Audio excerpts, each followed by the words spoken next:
Palawan. Inupa rin tayo ng kargamento, mga rolling cargos. At this moment, papalis po tayo kasalukuyan sa Port of Palawan, Oriental Mindoro. Sabay natin dito sa Puerto ay ang barko ng Montenegro.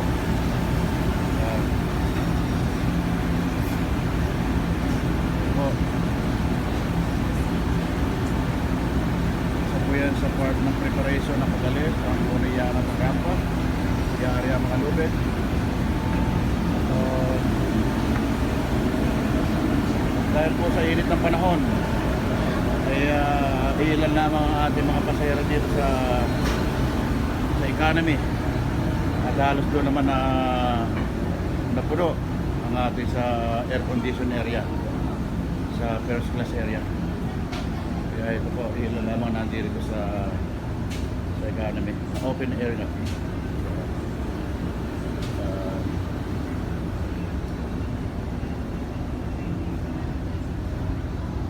Tayo po ay papunta na naman sa Port of Batangas.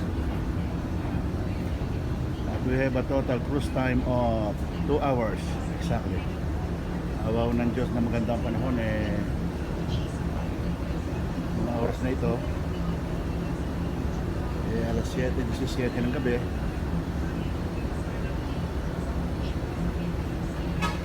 Naroon po tayo sa Batangas Port ng alas 9:17.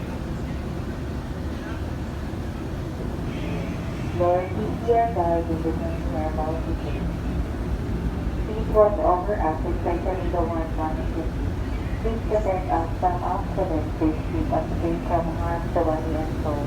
Lord, please support us with your grace when we are tired. Please help us be patient in any trouble that may come on our way. Please keep us always mindful of your presence and love. In the name of the Father, the Son, and the Holy Spirit. Amen.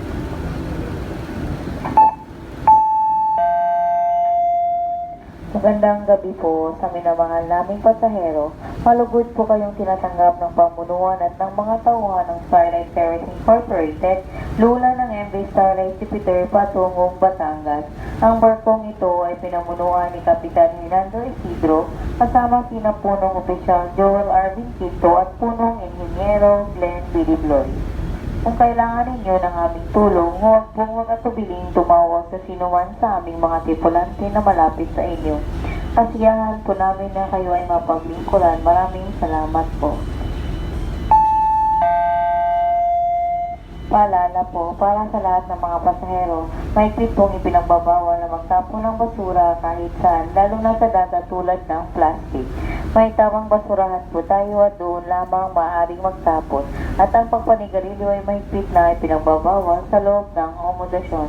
Maaari lamang manigarilyo sa kalawang palapag bahaging likod ng barko. Salamat po.